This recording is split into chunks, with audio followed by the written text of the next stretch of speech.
നന്ദേട്ടാ, നമസ്കാരം. സോണിയാഗാന്ധിക്ക് മാനസികമായിട്ട് വല്ല വെല്ലുവിളിയുണ്ടോ? നേരിടുന്നുണ്ടോ അവര്? എനിക്ക് സത്യത്തിൽ അങ്ങനെ തോന്നിയില്ല. കാരണം അവരിപ്പോൾ ഇന്നലെ പറഞ്ഞതൊക്കെ ഒരു സോണിയാഗാന്ധിയുടെ ലൈനിൽ ശരിയാണെന്നാണ് എൻ്റെ അഭിപ്രായം. കാരണം സോണിയാഗാന്ധിക്ക് ഇന്ത്യൻ രാഷ്ട്രപതിയെ വിമർശിക്കാൻ അധികാരമുണ്ട്. അത് പല കാരണങ്ങളുമുണ്ട്. ഒന്ന്, അവർക്ക് ഇപ്പം നമ്മളൊക്കെ ഈ ജീവിച്ചു വന്നൊരു ചുറ്റുപാടുകളുടെ സാഹചര്യത്തിലാണ് ആളുകൾ വിമർശിക്കുക. ഇന്ന് സോണിയാഗാന്ധി ഉണ്ടായിരുന്ന ഇറ്റലിയിൽ മുസോളിനിയുടെ ഒരു താവഴിക്കാരി തന്നെയാണ് ഇവർ. സാധാരണ രീതിയിൽ ഈ വെളുത്ത വർഗ്ഗക്കാർക്ക് കറുത്ത വർഗ്ഗക്കാരോടുള്ള ദേഷ്യം എക്കാലത്തുണ്ടായിട്ടുണ്ട്. നമുക്ക് തന്നെ അറിയാലോ, മഹാത്മാഗാന്ധി ട്രെയിനിൽ കയറിയ സമയത്ത് ട്രെയിനിൽ നിന്ന് അദ്ദേഹത്തെ പിടിച്ചിറക്കി വിട്ടിരുന്നു ബ്രിട്ടീഷുകാർ.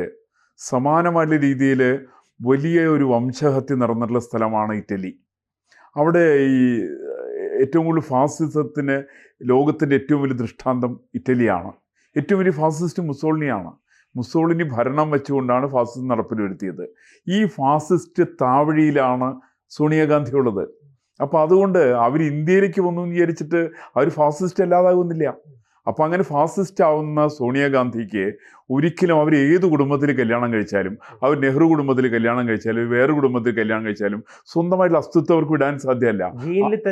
അതവർ ജീനിലുണ്ട്. ആ ജീൻ പ്രകാരം അവർക്ക് കറുത്ത വർഗ്ഗക്കാരോട് അവർക്ക് ദേഷ്യമുണ്ട്, അവർക്കൊരു ശത്രുതയുണ്ട്. ഏത് കാരണവശാലും കറുത്ത വർഗ്ഗക്കാരന് ഉന്മൂലനം ചെയ്യാന്നുള്ളത് ഈ വെളുത്ത വർഗ്ഗക്കാരൻ്റെ സോണിയയുടെ മുസോളിനിയുടെ പാരമ്പര്യമുള്ള ഒരു വലിയൊരു അജണ്ടയാണ് ശരിക്ക്. ഈ അജണ്ട ചില സമയത്ത് മറ നീക്കി പുറത്തു വരുന്നുള്ളത് മാത്രമേ ഉള്ളൂ. അത് ഇന്ത്യൻ പാർലമെന്റിൽ പുറത്തു നിന്നു മാത്രമേ ഉള്ളൂ.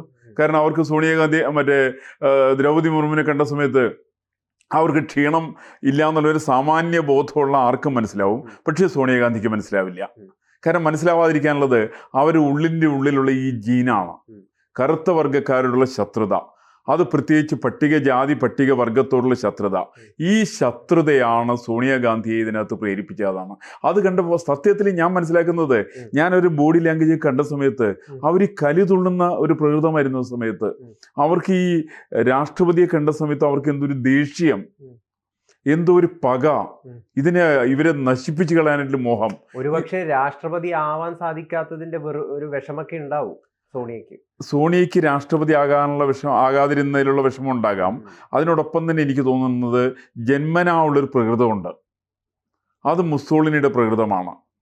മുസോളിനി നമ്മൾ ചെയ്തത് അങ്ങനെയാണ്. ഇറ്റലി ചെയ്തത് കമ്മ്യൂണിസ്റ്റുകാരെ അടക്കം വംശനാശം വരുത്തി കളഞ്ഞു. അവിടെ എല്ലാവരെയും തച്ച് തകർക്കുകയാണ്. സ്വന്തം ആശയത്തിൻ്റെ സംരക്ഷണാർത്ഥം കൃത്യമായിട്ട് ഫാസിസം നടപ്പിൽ വരുത്തിയിട്ടുള്ള ആളാണ് മുസോളിനി. സോണിയാഗാന്ധി ഒരു ഫാസിസ്റ്റാണ്. അതുകൊണ്ട് ആ ഫാസിസ്റ്റിന് എപ്പോഴും ഈ തരത്തിലുള്ള പിന്നാക്ക സമുദായക്കാരെ കണ്ട ദേഷ്യം ഉണ്ടാകുന്നത് സ്വാഭാവികമാണ്. ആ ദേഷ്യത്തിൽ നിന്ന് ഉടലെടുത്താണ് ശരിക്കത്. നമ്മളെല്ലാം ഇത് നോക്കിയറിയാം. കാരണം അവരെ ആരാണ് അഡ്വൈസ് ചെയ്യുന്ന ആരാണ്? അവർ അഡ്വൈസ് ചെയ്യുന്ന ഇന്ത്യയിൽ ആരും അല്ലല്ലോ. അവരെ അഡ്വൈസ് ചെയ്യുന്ന ജോർജ് സോറോസിനെ പോലുള്ള ആളുകളാണ്. അതുകൊണ്ടാണ് നെഹ്റു കുടുംബത്തിലെ പുതിയ താവഴിയിൽപ്പെട്ട സോണിയാഗാന്ധിയുടെ മക്കളുടെയൊക്കെ തന്നെ വായിന്ന് വരുന്ന പദപ്രയോഗങ്ങൾ ആലോചിച്ച് നോക്കൂ. ഇന്ത്യക്കെതിരായിട്ട് യുദ്ധം എന്നാണ് രാഹുൽ ഗാന്ധി പറഞ്ഞത്. ദരിദ്രരെയും ആദിവാസികളെയും അവഹേളിക്കുന്നതാണ് സോണിയയുടെ പരാമർശം എന്നാണ് ഇപ്പൊ മോദി വിമർശിച്ചിരിക്കുന്നത്. അതായത് മുച്ചൂടും കോൺഗ്രസും മുടിഞ്ഞിട്ടും സോണിയക്ക് അഹങ്കാരത്തിന് യാതൊരു കുറവുമില്ല. അല്ല, അങ്ങനെ കുറയാൻ പറ്റില്ലല്ലോ. അവരുടെ ജീനിലുള്ളതാണത്. അവർക്ക് കറുത്ത വർഗ്ഗക്കാരോട് ദേഷ്യമുണ്ട്, അവർക്ക് ഇന്ത്യക്കാരോട് ദേഷ്യമുണ്ട്. അവർ നെഹ്റു കുടുംബത്തിൽ അവിചാരിതമായിട്ട് വിവാഹം കഴിച്ചു പോയതാണ്. രാഹുൽ ഗാന്ധി അവിടെ ഏതോ ക്ലബിൻ്റെ മുമ്പിൽ നിൽക്കുന്ന സമയത്ത് കണ്ടങ്ങനെ കയറി പരിചയപ്പെട്ട് കല്യാണം കഴിച്ചു പോയതാണ്. അല്ലാതെ കണ്ട് അവർക്ക് യഥാർത്ഥത്തിൽ ഇന്ത്യക്കാരോട് യാതൊരു സ്നേഹം ഉണ്ടാവില്ല. നമ്മൾ ചെറിയൊരു എക്സാമ്പിൾ എടുത്ത് നോക്കുക. അവർ കല്യാണം ഏത് വർഷത്തിലാണ് കഴിഞ്ഞ്? എൻ്റെ ധാരണ 1968 മറ്റാണ് കല്യാണം കഴിഞ്ഞത്. അവർ ഏത് വർഷം ഇന്ത്യൻ സിറ്റിസൺഷിപ്പ് എടുക്കുന്ന ഏത് വർഷത്തിലാണ്? 16 കൊല്ലം കഴിഞ്ഞിട്ട്. അത് ശ്രീമതി ഇന്ദിരാഗാന്ധി മരിച്ചു എന്ന് ഉറപ്പുവരുത്തിയതിന് ശേഷമാണ് സോണിയാഗാന്ധി ഇന്ത്യൻ സിറ്റിസൺഷിപ്പ് എടുക്കുന്നത്. അതിനുമ്പ് ഒരു സിറ്റിസൺഷിപ്പ് ഒന്നും എടുത്തിട്ടില്ല. കാരണം അവർക്ക് സിറ്റിസൺഷിപ്പ് എടുക്കണമെന്നുണ്ടെങ്കിൽ അവരായിരിക്കണം നാടിൻ്റെ ഭരണാധികാരി എന്ന് അവരങ്ങോട്ട് ഉറപ്പിച്ചിട്ടുണ്ട്. അതിൽ അവരുടെ ഭർത്താവായിരിക്കുന്ന രാജീവ് ഗാന്ധി അന്ന് ഇന്ത്യൻ പ്രധാനമന്ത്രിയായി. ശ്രീമതി ഇന്ദിരാഗാന്ധിയുടെ തുടർച്ചയായിട്ട് ഇന്ദിരാഗാന്ധി അകാലമായിട്ടുള്ള മൃത്യു അന്ന് വെടിവെപ്പിൽ അവർ കൊല ചെയ്യപ്പെട്ട സമയത്താണ് ആയത്. അങ്ങനെ ആയ സമയത്ത് മാത്രമാണ് സോണിയാഗാന്ധി ഇന്ത്യൻ സിറ്റിസൺഷിപ്പ്, ഇന്ത്യൻ പൗരത്വം എടുക്കുന്ന ആ സമയത്ത് മാത്രമാണ്. അക്കാലം അത്രയും സോണിയാഗാന്ധി ഇറ്റാലിയൻ പൗരയാണ്. അവരുടെ പാരമ്പര്യം മുസോളിനിയുടെ പാരമ്പര്യമാണ്, ഫാസിസ്റ്റ് പാരമ്പര്യമാണ്.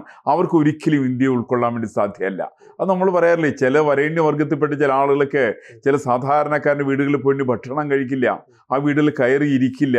സമാനം തന്നെയാണ് സോണിയയുടെ നിലപാടും. സോണിയ ഇന്ത്യയിൽ വന്ന് ഇവിടെ അവരുടെ നിലപാട്, ഞാൻ ഇന്ദിരാഗാന്ധിയുടെ വീട്ടിൽ നിന്നൊക്കെ താമസിച്ചിട്ടൊക്കെ ഉണ്ടാവും, പക്ഷേ ഇന്ദിരാഗാന്ധിയുടെ വീട്ടിൽ ഭക്ഷണം കഴിക്കില്ല, ഇന്ദിരാഗാന്ധിയുടെ വീട്ടിൽ നിന്ന് അവരുടെ സിറ്റിസൺഷിപ്പ് പൗരത്വം ഞാൻ എടുക്കില്ല എന്നവർ നേരത്തെ തന്നെ അവർ തീരുമാനിച്ചിരുന്നു. അതിൻ്റെ അടിസ്ഥാനത്തിലാണ് അവർ അംഗത്വം എടുക്കാതിരുന്നത്. അതിൻ്റെ തുടർച്ചയായിട്ടാണ് ഇന്നിപ്പോൾ അവർ ദ്രൗപദി മുർമുവിനോട് അവർ കാണിച്ചത്. അത് നമ്മളൊരു കേവലം ഒറ്റപ്പെട്ട സംഭവമായിട്ട് അതിനെടുക്കരുത്. സോണിയാഗാന്ധി ഒരു രാഷ്ട്രീയക്കാരിയാണല്ലോ, അപ്പോൾ അവർ രാഷ്ട്രീയം ഇങ്ങനെയല്ലേ അവർ വെളിപ്പെടുത്തേണ്ടത്? അല്ല, അവർ രാഷ്ട്രീയക്കാരി എന്നുള്ളതല്ല ശരിക്കും പ്രധാനമായിട്ട്. അവർ ആരാണ് ഭരിക്കുന്നത്, അവരുടെ ആരുടെ അജണ്ട നടപ്പിൽ വരുത്താൻ വേണ്ടിയിട്ടാണ് അവർ ഇന്ത്യയിൽ ജീവിക്കുന്നത്, അവർ രാഷ്ട്രീയം എന്തിനു വേണ്ടിയിട്ടാണുള്ളത്, അതൊക്കെ നോക്കുമ്പോൾ വളരെ വ്യക്തമാണ്. അവരുടെ രാഷ്ട്രീയം അപകടകരമാണ്, വളരെ അപകടകരമായിട്ട് ഇന്ത്യ വിരുദ്ധമായുള്ള നിലപാടാണ് അവർക്കുള്ളത്.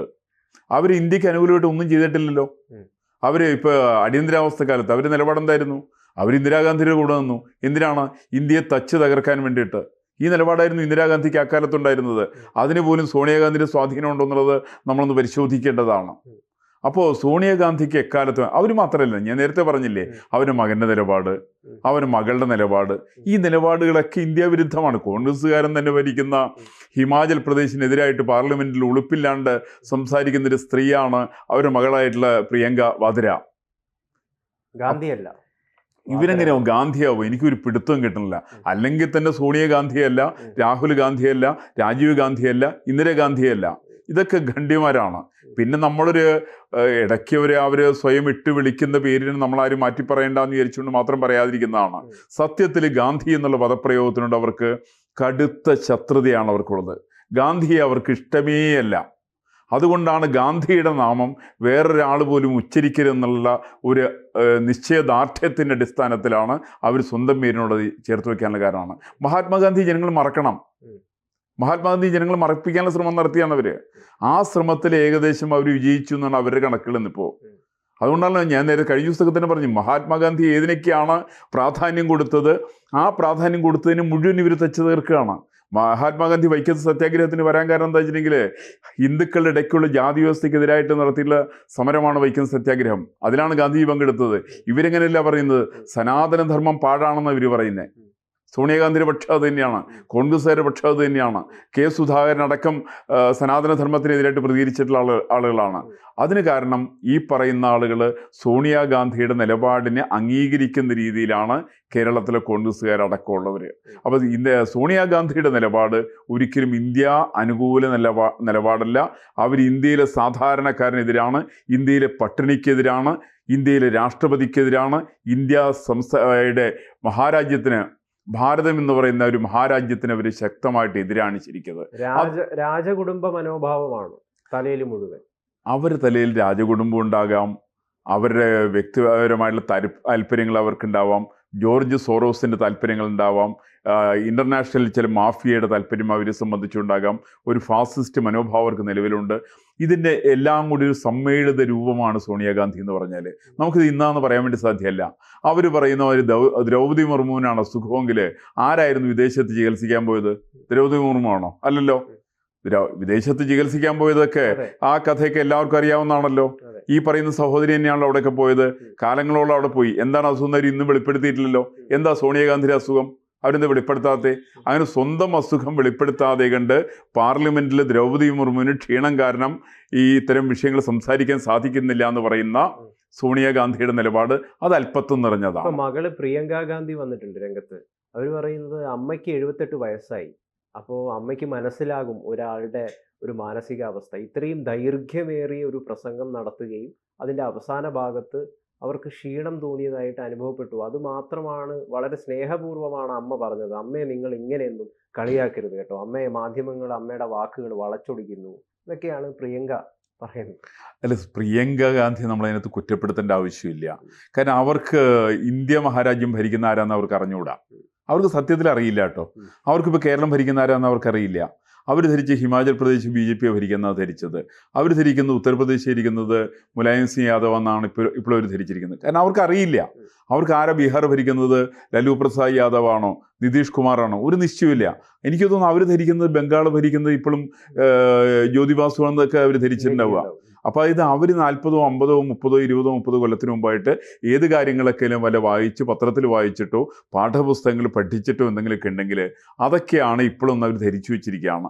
അപ്പോൾ അതുകൊണ്ട് അവർ പറയുന്നതിനകത്ത് ഒരു ഗൗരവം എനിക്ക് തോന്നുന്നില്ല വസ്തുതയിൽ. അത് അവരെ സംബന്ധിച്ച് ഇവർ കേരളം പോലെയുള്ള ഒരു സ്ഥലത്ത് വന്നിട്ടാണെങ്കിൽ അവർക്ക് ജയിക്കാൻ എളുപ്പമാണ്. അതുകൊണ്ട് അവർ കേരളത്തിൽ ജയിച്ചു എന്നുള്ളത് മാത്രമേ ഉള്ളൂ. അവരെ ഒരിക്കലും രാഷ്ട്രീയ പ്രബുദ്ധതയുള്ള ഒരു ജനവും ഒരു രാഷ്ട്രീയ നേതാവായിട്ട് ഇവരെ പരിഗണിക്കില്ല. നമ്മളൊന്ന് ആലോചിച്ച് നോക്കിയിട്ട് ഈ പ്രിയങ്കയോ അല്ലെങ്കിൽ രാഹുലാറ്റം ഇന്ത്യയുടെ ഒരു പ്രഥമ സ്ഥാനത്താറ്റം എത്തി രാജ്യത്തെ നിയന്ത്രിക്കുന്ന ഒരു അവസ്ഥയിലെത്തി എന്തായിരിക്കും സ്ഥിതി? അല്ല, സങ്കല്പിക്കാൻ പോലും ആളുകൾക്ക് പറ്റുന്നില്ല. രാഹുൽ ഗാന്ധിയൊക്കെ പ്രധാനമന്ത്രിയാവുന്നത് ഒരാൾക്കും സങ്കല്പിക്കാൻ പറ്റുന്നില്ല. അല്ല, അങ്ങനെ സങ്കല്പിക്കേണ്ട ആവശ്യമില്ല. അതിന് കാരണം ഇനി ഇന്ത്യയിലെ ജനങ്ങൾക്ക് രാഷ്ട്രീയ പ്രബുദ്ധതയുണ്ട്. ഒരുപക്ഷെ ഏറ്റവും കൂടുതൽ സാക്ഷരതയുള്ള കേരളത്തേക്കാൾ രാഷ്ട്രീയ പ്രബുദ്ധത മറ്റ് 29 സംസ്ഥാനങ്ങളിലാണ്. അവിടെ അക്ഷരാഭ്യാസം ഇല്ലാത്ത ആളുകൾ അടിയന്തരാവസ്ഥയ്ക്ക് ശേഷം പണ്ട് MP നാരായണപിള്ള അതിനെ സംബന്ധിച്ചൊരു ലേഖനം എഴുതിയിരുന്നു. അവിടുത്തെ നിരക്ഷര കുട്ടികളായിരിക്കുന്ന ആളുകളുടെ രാഷ്ട്രീയ അവബോധത്തിൻ്റെ അടിസ്ഥാനത്തിലാണ് ഇന്ദിരാഗാന്ധിയും സഞ്ജയ് ഗാന്ധിയൊക്കെ തിരഞ്ഞെടുപ്പിൽ പരാജയപ്പെട്ടത്. അടിയന്തരാവസ്ഥയും മുച്ചൂടും തകർത്തെറിയാൻ സാധിച്ചത് അവരെ കഴിവാണെന്ന് MP നാരായണപിള്ള 1977 എഴുതിയില്ല കലാകൗമുദിക്കകത്ത്. അപ്പോൾ അതിൽ പറയാൻ കാരണം വെച്ചിട്ടുണ്ടെങ്കിൽ വടക്കുള്ള ആളുകളെ സംബന്ധിച്ച് നല്ല രാഷ്ട്രീയ ബുദ്ധിയുണ്ട്. കേരളത്തിൽ നിർഭാഗ്യവശാൽ നമ്മളിതിപ്പോൾ ചില പാണന്മാരുടെ കയ്യിലാണ് കേരളം ഉള്ളത്. അതിൻ്റെ പേരിൽ കേരളത്തിൽ നിന്നുള്ള വോട്ട് കിട്ടിയിട്ട് ഇവർ പ്രിയങ്കയോ രാഹുലോ ഒക്കെ വേണമെങ്കിൽ MP മാരാകാം. പക്ഷെ അല്ലാത്ത സ്ഥലത്തുള്ളവരാരും അവർ ജയിപ്പിക്കില്ല എന്നുള്ളത് യാതൊരു സംശയക്കാരെ സംബന്ധിച്ചില്ല. അതുകൊണ്ട് എന്നെ സംബന്ധിച്ച് ഒരാശങ്കയില്ല കേട്ടോ. രാഹുൽ ഗാന്ധി നാളെ പ്രധാനമന്ത്രിയാവുന്നോ, Priyanka Gandhi deputy prime minister ആവുന്നോ, Indian രാഷ്ട്രപതിയായിട്ട് Sonia Gandhi 78 വയസ്സ് കഴിഞ്ഞ് 80 വയസ്സിൽ വരുന്നുള്ളൊരു യാതൊരു പ്രതീക്ഷയും അത്തരത്തിലൊരു പ്രശ്നം എന്നെ സംബന്ധിച്ചില്ല. കാര്യം സാധ്യമല്ല. കോൺഗ്രസ് വിരുദ്ധർ പെരുകുകയാണ്. അത് കോൺഗ്രസ് ഇന്ത്യൻ രാഷ്ട്രീയത്തിൽ നിന്ന് തെന്നിമാറിക്കൊണ്ടിരിക്കുകയാണ്. ഇന്ത്യ ഒരു കുടുംബാധിപത്യത്തിലേക്ക് മാറുകയാണ്. കുടുംബാധിപത്യത്തെ ഇന്ത്യൻ ജനത പണ്ടേ തള്ളിക്കളഞ്ഞതാണ്. നമ്മൾ എത്രയോ രാജവംശങ്ങളെ തള്ളിക്കളഞ്ഞിട്ടുണ്ട്. ആ രാജകുടുംബത്തിൽ രാജാധികാരത്തെ മാറ്റിയിട്ടാണ് ജനാധിപത്യ ഭരണം കൊണ്ടുവന്നത്. ആ സ്ഥലത്ത് എവിടെ നിന്ന് വീണ്ടും രാജാധിപത്യം കുടുംബാധിപത്യത്തിലേക്ക് പോയാൽ ഇവിടെ ആരംഗീകരിക്കുക? അതുകൊണ്ടാണ് ഇന്ത്യ മുന്നണിയുടെ പ്രശ്നം എന്താ? ഒന്ന് മുലായം സിംഗ് യാദവിൻ്റെ കുടുംബം, ഒന്ന് ഇവരുടെ നെഹ്റു കുടുംബം, ബാക്കി അപ്പുറത്ത് കരുണാനിധിയുടെ കുടുംബം, എവിടെ നോക്കിയാലും അപ്പുറത്ത് പവാറിൻ്റെ കുടുംബം, സകല സ്ഥലത്തും കുടുംബങ്ങൾ മാത്രമാണ്. ഈ കുടുംബാധിപത്യത്തെ ഒരു കാരണവശാലും രാഷ്ട്രീയ സാക്ഷരതയുള്ളത്, ഞാൻ സാക്ഷരതയ്ക്ക് അടിക്കുറിപ്പിടുന്ന വാക്ക് രാഷ്ട്രീയ സാക്ഷരത എന്നുള്ളതാണ്. രാഷ്ട്രീയ സാക്ഷരതയുള്ള ഭാഗത്ത് ജനങ്ങൾ ഒരു കാരണവശാലും ഇതിനെ അംഗീകരിക്കില്ല. അവിടെയാണ് നേരത്തെ സോണിയാഗാന്ധി പറഞ്ഞ ദ്രൗപദി മുർമുവിനെ ആക്ഷേപിക്കുന്നത്, ഭാരത രാഷ്ട്രപതിയെ ആക്ഷേപിക്കുന്നത്. അത് ദാരിദ്ര്യത്തിൻ്റെ പേരിലാണ്, കറുപ്പ് നിറത്തിൻ്റെ പേരിലാണ്, പട്ടികവർഗത്തോടുള്ള ഒരു വിയോജിപ്പിൻ്റെ പേരിലാണ്. ഇതൊരു കാരണവശാലും ഇന്ത്യൻ ജനത അംഗീകരിക്കില്ല. അവർക്കിഷ്ടം മദാമ്മയെക്കാളും സായിപ്പ് കൊണ്ടുവന്ന പ്രസ്ഥാനത്തെ മദാമ്മയിൽ കൂടിയുടെ അന്ത്യം കാണണമെന്നുണ്ടെങ്കിൽ അതിനു പോലും ഭാരത ജനത തയ്യാറാവുമെന്നാണ് എൻ്റെ വിശ്വാസം.